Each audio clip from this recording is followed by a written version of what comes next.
প্রতিদিনের মতো আজকে সকালেও আমার ঘুম ভাঙলো আব্বু আম্মুর ঝগড়া শুনে। এটা নতুন কিছু না, প্রতিদিন ঝগড়া না করলে তাদের পেটের ভাত হজম হয় না। আমি তাদের একমাত্র মেয়ে রিন্তি। আব্বু আম্মুর বিয়েটা পারিবারিক ভাবেই হয়েছে। দুজনেই চাকরিজীবী হওয়ায় কেউ কাউকে ভালোভাবে সময় দিতে পারে না। এক পর্যায়ে আব্বু বলল, তোমার চাকরি করার দরকার নেই, আমি কারোর ওপর ডিপেন্ডেবল হতে চাই না, আমি আমার নিজের খরচ নিজেই চালাতে চাই, আমার কিছু দরকার হলে তোমার কাছে হাত পাততে হবে, এটা আমার পছন্দ না। এখান থেকে আস্তে আস্তে তাদের ঝগড়াটা বাড়তে থাকে। প্রতিদিন কোনো না কোনো বাহানায় ঝগড়া লাগবে, কেউ কাউকে ডিভোর্সও দেয় না। এভাবেই হয়তো ঝগড়া করে কাটিয়ে দিবে বাকি জীবন। রিনু খালা আমাকে লালন পালন করেছে ছোটবেলা থেকে, বলতে গেলে তিনি আমার মা বাবা। অনেক আদর যত্নে বড় করেছে সে আমাকে, কখনো মা বাবার অভাব বুঝতে দেয়নি। তবু মনের মাঝে সবসময় একটা শূন্যতা বিরাজ করতো। এই শূন্যতাই আমাকে ধীরে ধীরে শেষ করে দিচ্ছে প্রতিনিয়ত। আমার মা বাবার কখনো সময় হয়নি আমার সাথে একটু সময় কাটানো, কখনো সময় হয়নি আমার মাথায় হাত বুলিয়ে গান গেয়ে ঘুম পাড়িয়ে দেওয়ার, কখনো সময় হয়নি জিজ্ঞাসা করার, মা তুই কেমন আছিস। আমার যখন 15 বছর বয়স তখন রিনু খালা স্ট্রোক করে মারা যায়। আর একবার এতিম হয়ে গেলাম আমি। তখন থেকে আমি সম্পূর্ণ একা। ছোটবেলা থেকে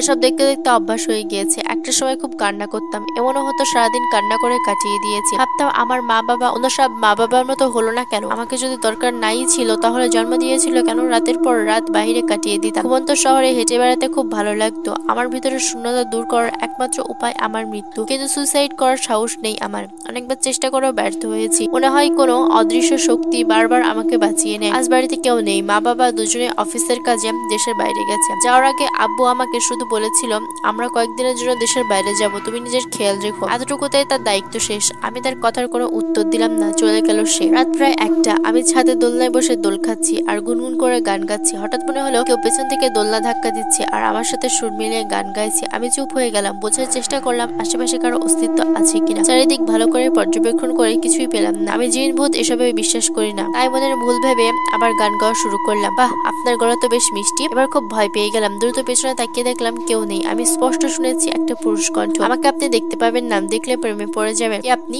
আমাকে ভয় দেখাচ্ছেন কেন, কোথা থেকে কথা বলছেন? দেখুন আমি এসব জিন ভূতে বিশ্বাস করি না, তো আমাকে ভয় দেখিয়ে লাভ নেই। আমরা আপনাদের চারপাশেই থাকি, আমাদেরও আপনাদের মতো একটা রাজত্ব আছে। আমরা অদৃশ্যতায় দেখতে পান না। আর আল্লাহ তো কোরআনের জিনের নামে একটা সূরাও দিয়েছে, আপনি জানেন না? আমি কখনো কোরআন পড়িনি আর এ সম্পর্কে আমি কিছু জানিও না। জন্মসূত্রে আমি মুসলমান হলেও কোনো ধর্মীয় রীতিনীতি ফলো করি না, আর আমার মা বাবাও ফলো করে না। আপনার আর মা বাবা দেশে আসবে কবে? আপনি কি করে জানেন আমার আব্বু আম্মু দেশে নেই? আর আমি জানি আপনি আমার মনের ভ্রম। আমি এখনো বিশ্বাস করি না যে জিন ভূত বলতে কিছু আছে। ঘুমালে সব ঠিক হয়ে যাবে। ওপাশ থেকে শুধু একটা হাসির শব্দ এলো। এত সুন্দর করে কেউ হাসতে পারে? ওই হাসিটা না শুনলে হয়তো বিশ্বাস করতাম না। আর কোনো আওয়াজ আসছে না, তার মানে সত্যি আমার এটা মনের ভ্রম ছিল। নিচে এসে ফ্রেশ হয়ে হালকা নাস্তা করে ঘুমিয়ে গেলাম। রিন্তি, অনেক ঘুমিয়েছো, তোমার ক্ষুধা পেয়েছে, উঠে কিছু খেয়ে নাও। তরফর করে ঘুম থেকে উঠলাম। এত সুন্দর করে কে ডাকলো আমাকে? পুরো রুমে চোখ বুলিয়ে কাউকে পেলাম না, মনে হয় স্বপ্ন ছিল। ঘড়ির দিকে তাকিয়ে দেখি দুপুর 1টা বেজে গেছে। সত্যি ক্ষুধায় পেটটা চোচোক করছে। ফ্রেশ হয়ে নাস্তার জন্য টেবিলে গিয়ে আমি তো অবাক, এত খাবার আমি আমার বাপের জন্মও দেখিনি। পুরো টেবিল জুড়ে হরেক রকমের খাবার সাজিয়ে রেখেছে কেউ। কি ব্যাপার, খাবার দেখে পেট ভরে গেল নাকি?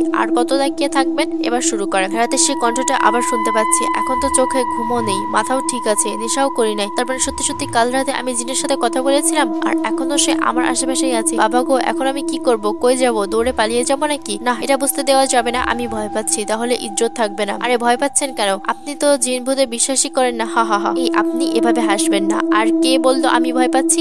আমি মোটেও ভয় পাচ্ছি না। আপনার সাহস থাকলে আমার সামনে এসে কথা বলেন। হাই হাই, কি বললাম? এখন যদি সত্যি সত্যি আমার সামনে চলে আসে তাহলে আমার জামা কাপড় নষ্ট হয়ে যাবে, এটা নিশ্চিত। আমি চাই না আপনার জামা কাপড় নষ্ট হোক, তাই অদৃশ্য হয়ে কথা বলি। আর আমাকে ভয় পাওয়ার কোনো কারণ নেই, আমি আপনার কোনো ক্ষতি করব না। আমার না এখনো বিশ্বাস হচ্ছে না আমি একটা জিনিসের সাথে কথা বলছি। আমি রাত বেরাতে অনেক জায়গায় ঘুরেছি একা একা, কোনোদিন কোনো কিছুর সম্মুখীন হয়নি, তাহলে হঠাৎ এমন করে কোনো জিন আমার সাথে কথা বলবে কেন? আপনাকে বিশ্বাস করাচ্ছি, অপেক্ষা করেন। হঠাৎ ঘরের সব আসবাবপত্র হাওয়ায় ভাসছে, দরজা জানলাগুলো আপনা আপনি খুলছে আর বন্ধ হচ্ছে। আমি যেন আমার চোখকে বিশ্বাস করতে পারছি না। এটা আমার মনে ভুল হতে পারে না। ঠিক আছে ঠিক আছে, বিশ্বাস করলাম আপনি জিন, কিন্তু আপনি আমার কাছে কি চান? আর হঠাৎ আমার সাথে বা কথা বলছেন কেন? হঠাৎ করে আমি আপনার সাথে কথা বলছি না, আসলে অনেকদিন ধরে আমি আপনার সাথে আছি।